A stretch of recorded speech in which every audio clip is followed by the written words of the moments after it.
So my blade on my mill is getting awfully dull, and my cuts aren't quite what I want them to be. You can see a lot of it's a little rough, eh? fur hanging up. Got a little rough cuts, and this is the last of these blades that I bought somewhere else. They're Ripper 37s, and I don't recommend them. I got these from backyard bandsaw mills. The ones I'm about to put on, they're what I had originally, and they're excellent blades.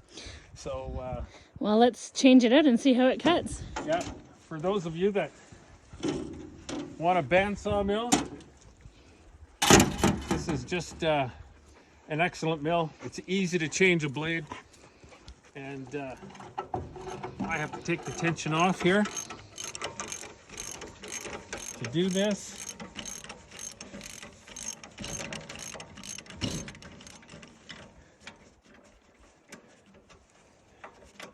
So I have a dedicated ratchet and socket that just kind of stays with the mill right there all the time.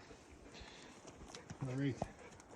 Now you want to wear gloves, because even though this blade is dull, it'll cut you in an instant. So, okay, just watch yourself. Okay. Well, we want to wrap this up. So.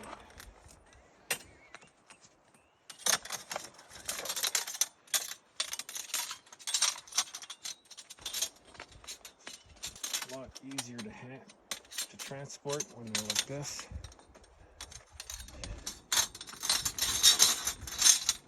There we go.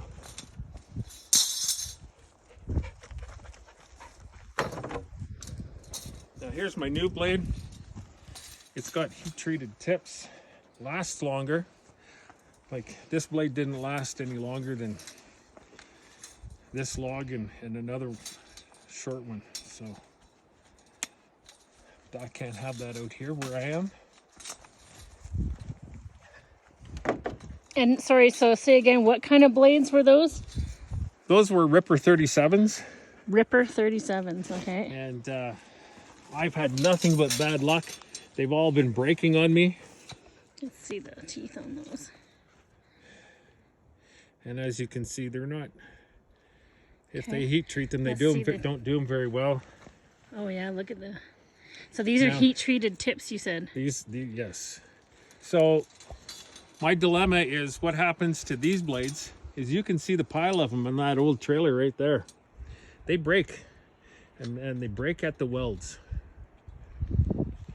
Okay. They don't last long. I don't recommend them at all. All right. Okay, and now these ones came right from backyard sawmill? These came right from portable bandsaw mills, which is backyard bandsaw mills. Darcy sent me these. Darcy? Thank you, Darcy. Thank you. You're a lifesaver. Yeah, a lifesaver for sure. And we love your mill. You don't want to get caught in this opening up. That.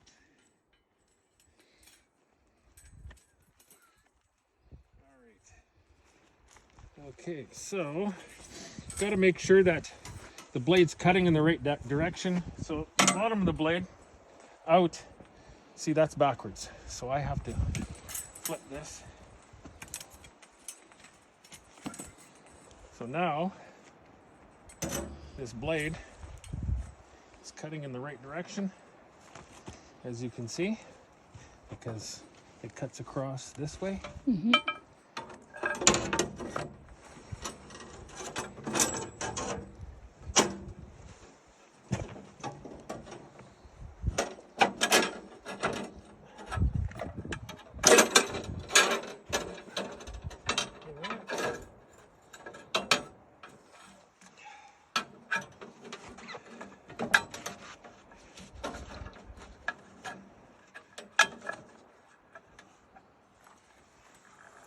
All right.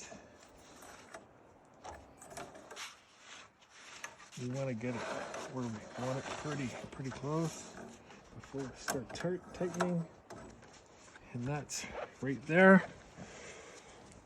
Okay, now the tightening procedure is with this screw, and the technique is you tighten it until the spring completely collapses, and then you back it off one full turn. And I like to turn this as I'm tightening, but you gotta watch it because something can always happen. You never know. One of those other blades, I had it snap just doing this. Okay, that's getting close. Let's close that. Get that blade snapped.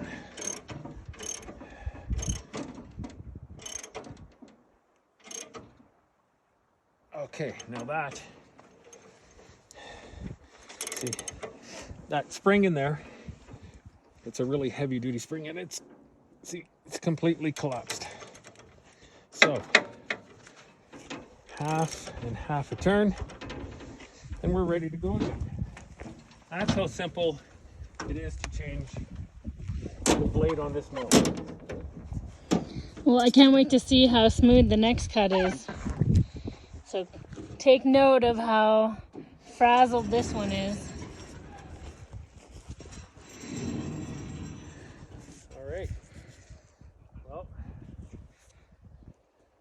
I gotta top up my lubrication fluid.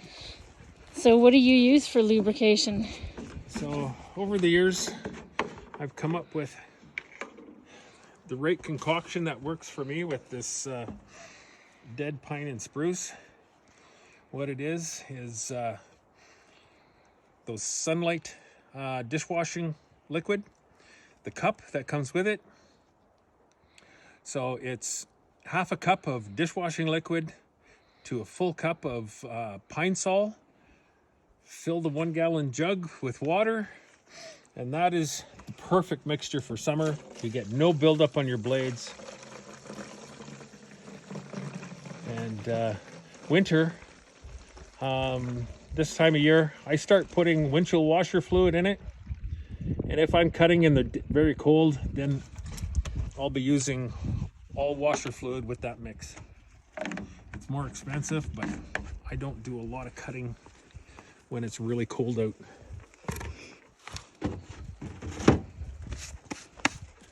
Okay.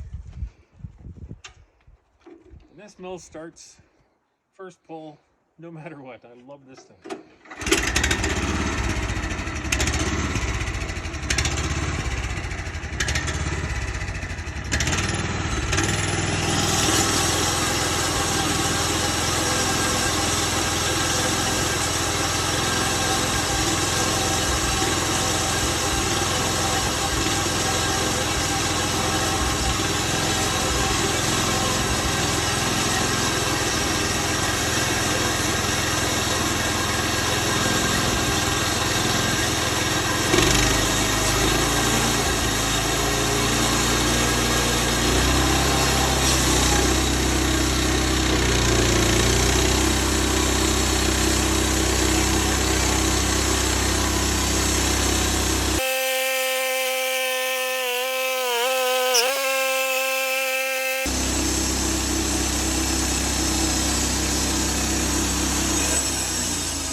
My ultimate goal is that 10 by 10.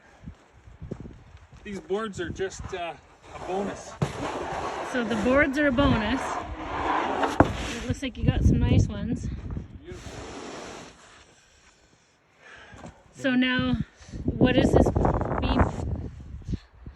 This is a beam for building our lodge. I needed posts, but this turned out so nice, I'm going to use it for a beam. So this is a 10 by 10 beam. This is 10 by 10. How long is it?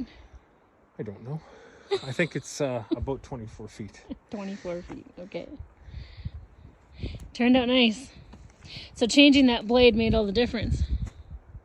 Putting a new blade on, world of difference. It way faster cutting, better cuts, smoother, no dipping and diving. So I love those blades that I got from backyard bandsaw mills. So awesome. Perfect.